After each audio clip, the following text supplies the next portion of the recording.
Қазақ тілі орыс тілінің қолына су құюға да жарамайды. Оразгүл Асанғазы. Ең болмаса бергі 30 жылдағы тілдің тарихын білмеген адам осылай сайрайды.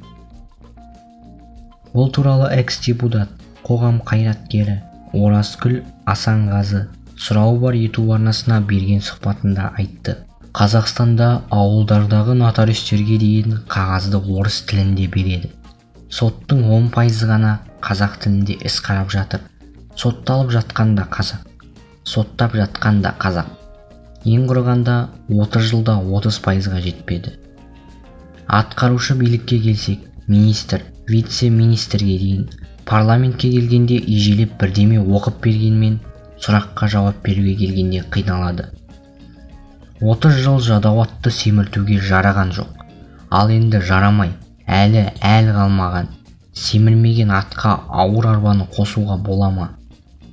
Осы сөзді айту үшін тарихты білу керек. Ұлттың атасы тарих, анасы тіл. Ең болмаса бергі 30 жылдағы тілдің тарихын білмеген адам осылай сайрайды.